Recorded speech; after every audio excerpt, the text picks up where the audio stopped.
ہالے چگل لو، میں تم سے کچھ پوچھ رہی ہوں۔ اس نے کندھوں سے پکڑ کر ہالے کو جھنجھوڑتے ہوئے اس کا پورا نام لیا۔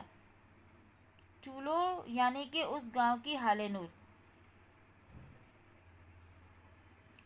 اچھا ٹھیک ہے، پھر سنو، اس نے پہلے پوچھا کہ یہ کب آئیں، پھر کہا کہ ان کے لیے اتنا پھیلاوا کرنے کی کیا ضرورت ہے، اور اس نے کہا کہ میں سارا دن کتوں کی طرح اس لیے نہیں کماتا کہ آپ یوں ضائع کر دیں۔ اس کے کندھوں پہ رکھے حیا کے ہاتھ نیچے جا گرے، بہت آہستہ سے وہ پلٹ گئی۔ حیا چھوڑ دو، انجم باجی نے پیچھے سے کندھا تھپتھپا کر اسے تسلی دی۔ چھوڑ ہی تو دیا ہے، آج کے بعد میں کبھی پھپھو کے گھر قدم نہیں رکھوں گی۔ میں اتنی ارزا تو نہیں ہوں کہ میرے مغرور رشتہ دار میری یوں توہین کرے۔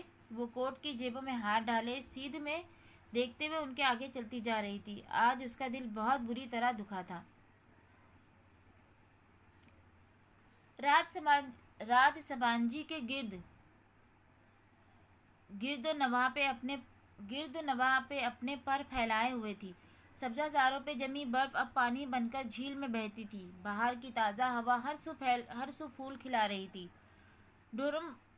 ڈورم بلاکس کے چوکور کھڑکیاں باہر سے روشن دکھائی دیتی تھی۔ رات بیت چکی تھی مگر ہاسٹل جاگ رہا تھا۔ اسپرنگ بریک شروع ہونے میں چند دن ہی تھے اور چھٹیوں سے پہلے یہ ان کی ڈورم میں آخری راتیں تھیں۔ پھر باری باری سب کو اپنے اپنے ٹور پہ نکل جانا تھا۔ خدیجہ، حیا، ٹالی اور چیری کے ڈورم میں رونق اپنے عروج پہ تھی۔ حیا کی کرسی پہ سوئٹزرلینڈ کی سارا ایکسٹینشن کا ریسیور کان سے لگائے بیٹھی تھی۔ مسکراہٹ دبائے انگلی پہ سنہری بالوں کی لٹ لپیٹتے ہوئے وہ کہہ رہی تھی، میرا فیورٹ کلر تو بلو ہے۔ اوہ، تمہارا بھی یہی ہے مومن؟ وہ کہنے کے ساتھ بمشکل ہنسی روکے ہوئے تھی۔ مومن کافی دنوں سے اس کی توجہ لینے کی کوشش کر رہا تھا مگر وہ اس کو دکھانے کے لیے ہالینڈ کے لطیف کے ساتھ نظر آتی تھی۔ لطیف خالص ڈچ اور کیتھولک تھا مگر افغانستان میں پیدا ہونے کے سبب اس کے ماں باپ نے اس کا نام اپنے کسی افغان دوست کے لطیف کے نام پہ رکھا تھا۔ یوں وہ تمام فلسطینیوں کا بہت اچھا دوست بن چکا تھا سوائے مومن کے۔ سامنے ڈی جے کی کرسی پہ ہالے بیٹھی تھی اور اس کے مقابل کاؤچ پہ اسپین کی سنڈرا تھی۔ وہ دونوں اپنے درمیان ایک میگزین کھولے تبصرہ کر رہی تھی۔ اس تھیم کے ساتھ یہ کنٹراسٹ کچھ اوور لگے گا نہیں؟ ہالے متذبذب سی سنڈرا سے پوچھ رہی تھی۔ چیری اپنے بنک کی سیڑھیوں کے ساتھ کھڑی اپنی کیپوا آئل کی آدھی شیشی ان کو دکھاتے ہوئے بار بار نفی میں سر ہلاتے ہوئے آئی ڈونٹ بلیو دس کہہ جا رہی تھی۔ کسی لڑکی نے باتھ روم میں رکھا اس کا تیل استعمال کر کے اوپر چٹ لگا کر معذرت کر لی تھی کہ چونکہ میں جلدی میں ہوں سو پوچھ نہیں سکی، اور چیری کو جب سے ان چند بوندوں کا غم کھایا جا رہا تھا۔ ان چینیوں کے دل بھی اپنے قد کی طرح ہوتے ہیں، چھوٹے اور پست۔ ٹالی جو اوپر اپنے بنک پہ بیٹھی حیا کو اسرائیلی نامہ سنا رہی تھی، لمحہ بھر کو بات روک کر چیری کو دیکھتے ہوئے بولی، پھر سر جھٹک کر بات کا وہیں سے آغاز کیا جہاں چھوڑی تھی۔ You know in Israel we have such citrus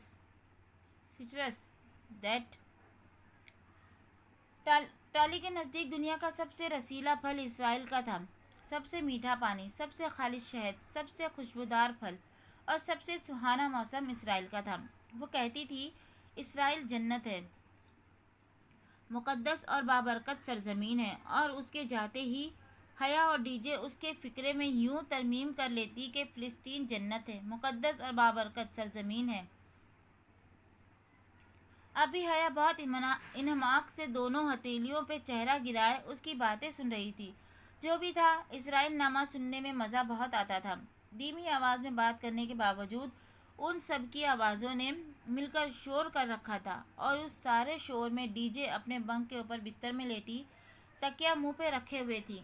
ان کی آواز بلند ہوتی گئی تو اس نے منہ سے تکیہ ہٹایا اور چہرہ اوپر کر کے بیزاری سے ان کو مخاطب کیا، پلیز شور مت کرو، میرے سر میں درد ہے، مجھے سونے دو۔ اوکے۔ حالے نے فوراً اس بات میں سر ہلایا۔ سب نے شش کر کے ایک دوسرے کو چپ کروایا اور دھیمی دھیمی بڑبڑاہٹوں میں بولنے لگی۔ ڈی جے واپس لیٹ گئی اور تکیہ منہ پہ رکھ لیا۔ ہاں چاند، میں چاند کو ہی کہہ رہی تھی۔ سارا جو اپنی لٹ کو انگلی پہ مڑوڑتے مسکراتے ہوئے کہہ رہی تھی، دوسری طرف کچھ سن کر ذرا گڑبڑائی۔ اچھا، آج چاند نہیں نکلا؟ میں نے شاید پھر اپنے تصور میں دیکھا تھا۔ مجھے یہی کلر اسکیم چاہیے، اور اگر اس کے ساتھ ہم یہ پھول کر لیں تو وہ میچ کر جائیں گے۔ پھر یہ رنگ۔ سینڈرا میگزین کے صفحے کو پلٹ کر پیچھے سے کوئی دوسرا صفحہ نکال کر ہالے کو دکھانے لگی۔ آہستہ آہستہ ان کی آوازیں پھر سے بلند ہونے لگیں۔ چند ثانیے بعد ڈروم میں پھر سے شور مچا۔ Some one please shut up! D J ضبط کھو کر اٹھی اور زور سے چلائی۔ وہ پچھلے 2 گھنٹوں میں کئی دفعہ ان کو خاموش ہونے کو کہہ چکی تھی، مگر بار بار لڑکیوں کی آوازیں بلند ہو جاتی تھیں۔ لیکن اس کے یوں چلانے پر ایک دم سے ڈروم میں آوازیں فوراً بند ہو گئی۔ بس تم آرام کرو، ہم چپ ہیں، اب سب آہستہ بولو۔ اچھا، حیا نے جلدی سے مسکرا کر اسے تسلی دی۔ وہ کچھ بڑبڑاتے ہوئے واپس لیٹ گئی اور کمرے میں سب مدھم سرگوشیوں میں بات کرنے لگے۔ چند پل مزید سرکے پھر اسرائیل میں ہمارا مقدس درخت۔ سب سے پہلے ٹالی کی آواز بلند ہوئی تھی، پھر سارا، پھر ہالے اور پھر چیری، جو ابھی تک سب کو متوجہ کرنے کی صحیح کرتے ہوئے انہیں بوتل دکھا رہی تھی۔ مطلب یہ کہاں کی اخلاقیات ہے کہ کسی کا تیل اس سے پوچھے بغیر استعمال کر لیا جائے؟ شور واپس لوٹ رہا تھا۔ ڈی جے ایک دم اٹھی، کمبل اتار کر پھینکا، بنک کی سیڑھیاں پھلانگ کر اتری، اپنی میز پہ رکھا سویٹر گردن میں ڈالا، ساتھ رکھی 3 کتابیں اٹھائی، تہہ کردہ اینک کھول کر آنکھوں پہ لگائی اور خاموشی سے کسی کی طرف بھی دیکھے بغیر باہر نکل گئی۔ اس نے اپنے پیچھے دھڑام سے دروازہ بند کیا تھا۔ ڈروم میں ایک دم سناٹا چھا گیا، سب نے ایک دوسرے کو دیکھا تھا۔ سارا نے بنا کچھ کہے ریسیور کریڈل پہ رکھ دیا تھا۔ چیری نے خفت سے اپنی بوتل واپس بیگ میں رکھی۔ ہالے اور سینڈرا نے میگزین بند کر دیا۔ بہت سی نادم نگاہوں کے تبادلے ہوئے۔ وہ ناراض ہو گئی ہے، اب کیا کریں؟ ہالے بہت آہستہ سے بولی۔ ٹھہرو، میں اسے مناتی ہوں۔ حیا نے کمبل پرے ہٹایا اور بنک کی سیڑھیاں اتر کر نیچے آئی، میز پہ رکھا اپنا دوپٹہ اٹھایا اور چپل پہنتے ہوئے باہر نکل گئی۔ پیچھے کمرے میں ابھی تک سناٹا چھایا تھا۔ اسٹڈی کے ساتھ ہی تھی، اسے پتا تھا ڈی جے وہیں ہوگی۔ اس نے دروازہ ڈھکیلا تو وہ کھلتا چلا گیا۔ وہ سامنے رائٹنگ ٹیبل پہ کتابیں پھیلائے بیٹھی تھی۔ چوکھٹ سے اس کا نیم رخ ہی نظر آتا تھا، پھر بھی وہ دیکھ سکتی تھی کہ وہ رو رہی ہے۔ اس کا دل ایک دم بہت زیادہ دکھا۔ وہ دبے قدموں چلتے ہوئے اس کے قریب آئی۔ D J? خدیجہ بائیں کنپٹی کو انگلی سے مسلتے چہرہ کتاب پہ جھکائے آنسو پینے کی کوشش کر رہی تھی۔ D J, we are really sorry. وہ کرسی کھینچ کر اس کے ساتھ بیٹھی اور اس کا ہاتھ تھامنا چاہا۔ ڈی جے نے سختی سے ہاتھ چھڑا لیا۔ اسے بے حد ملال ہوا۔ سوری یار، ہم نے تمہارا خیال نہیں کیا۔ تمہاری طبیعت تو ٹھیک ہے؟ وہ جواب دیے بنا یوں ہی کنپٹیوں کو انگلی سے مسلتی کتاب پہ سر جھکائے بیٹھی رہی۔ سر میں درد ہے؟ اس نے ہولے سے پوچھا۔ ڈی جے نے اس بات میں سر ہلایا۔ ٹیبلٹ لی ہے کوئی؟ ہاں، وہ ہتھیلی کی پشت سے گیلے رخسار رگڑتے ہوئے بولی تو آواز بھاری تھی۔ صرف یہی بات ہے؟ اس نے غور سے اس کا چہرہ دیکھا۔ مجھے گھر یاد آ رہا ہے۔ تو رو کیوں رہی ہو؟ سمسٹر ختم ہونے کے بعد ہم نے گھر تو چلے جانا ہے نا؟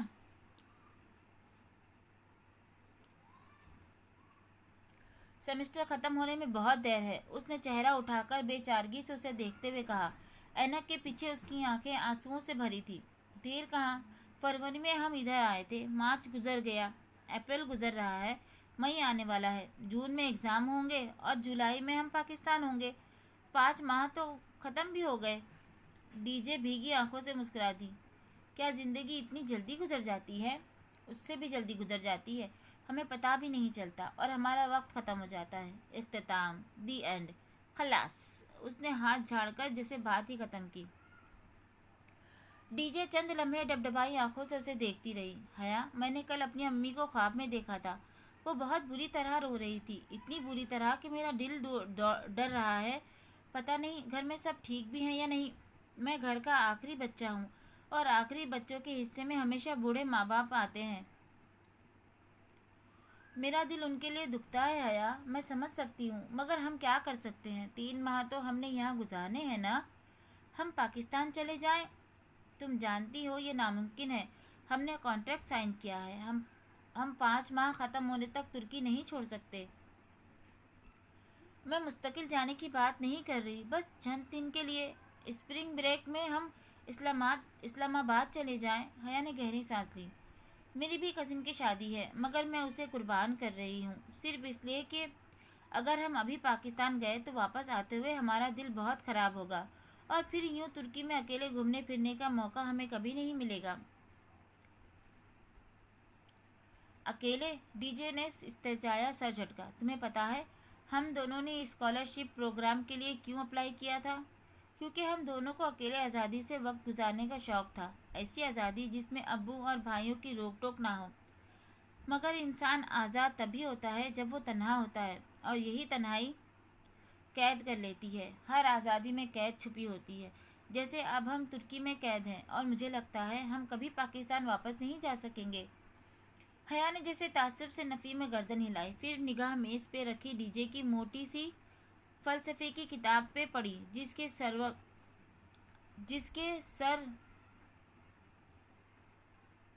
سرورق پہ سقراط کی تصویر بنی تھی۔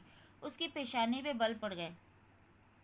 پڑھے ہٹاؤ اس بڈھے انکل کو، اس کو پڑھ پڑھ کر تمہارا دماغ خراب ہوا ہے۔ سقراط کو کچھ مت کہو، ڈی جے نے تڑپ کر کتاب پیچھے کی۔ افلاطون گواہ ہے کہ سقراط نے کس عظمت و بہادری سے زہر کا پیالہ پیا تھا۔ میری تو 7 نسلوں پہ احسان کیا تھا، وہ تنک کر کہتے ہوئے کھڑی ہو گئی۔ اور ہم کوئی پاکستان نہیں جا رہے، 7 دن اور ترکی کے 7 شہر، یہ ایک پروگرام ہے ہمارا۔ ڈن؟ ڈن؟ ڈی جے مسکرا دی۔ اور سنو، آج ٹائم چینج ہو گیا ہے، گھڑی 1 گھنٹہ آگے کر لو۔ وہ ڈی جے کو نارمل ہوتا دیکھ کر ٹالی کا اسرائیل نامہ سننے واپس چلی گئی۔ او نہیں، یہاں بھی وہی مشرف والا نیا ٹائم، پرانا ٹائم۔ ڈی جے نے جھنجھلاتے ہوئے کتاب کھول لی۔ اسے نئے ٹائم، پرانے ٹائم سے زیادہ کوفت کسی شے سے نہیں ہوتی تھی۔ ٹاکسم اسکوائر کا مجسمہ آزادی بہار کے پھولوں کی خوشبو میں بسا ہوا تھا۔ صبح کا وقت تھا اور مجسمے کے گرد دائرے میں اگی گھاس پہ سرخ ٹیولپس کھلے تھے۔ فضا میں تازہ پکے پھلوں کی رسیلی مہک تھی۔ وہ دونوں اس ٹھنڈی میٹھی ہوا میں ساتھ ساتھ چلتی استقلال اسٹریٹ کی طرف بڑھ رہی تھی۔ دونوں نے سیاہ کوٹ پہن رکھے تھے اور بازو میں بازو ڈال رکھا تھا۔ اتنی دفعہ استقلال اسٹریٹ آ چکی تھی کہ بہت سی دکانیں تو انہیں حفظ ہو چکی تھی۔ اس کے باوجود وہ آج تک اس طویل ترین گلی کے اختتام تک نہیں پہنچ سکی تھی۔ ان کے تمام دوست اور ڈروم فیلوز کل ہی اپنے ٹور پہ نکل چکے تھے۔ انہوں نے آج سارا دن استقلال اسٹریٹ میں شاپنگ کر کے کل صبح بس سے کوپاڈوکیا جانا تھا۔ آج وہ خوب بھاو تاو کر کے شاپنگ کرنے کا پروگرام بنا کر آئی تھی، کیونکہ ویسے بھی پاکستانی سیاحوں کے لیے ترک فوراً کم کر دیتے ہیں۔ 7 دن، 7 شہر، کتنا مزہ آئے گا نا؟ ڈی جے نے چشم تصور سے خوبصورت ترکی کو دیکھتے آنکھیں بند کر کے کھولی تھی۔ چلیے جی، آج کی لانگ ایپیسوڈ ختم ہوئی۔ پھر ملتے ہیں اگلی ایپیسوڈ میں۔ ایپیسوڈ اگر اچھی لگے تو لائک کر دیجیے، سبسکرائب کر دیجیے گا اور کمنٹ بھی کر دیجیے گا۔ تب تک کے لیے پھر ملتے ہیں۔ فی امان اللہ، اللہ حافظ۔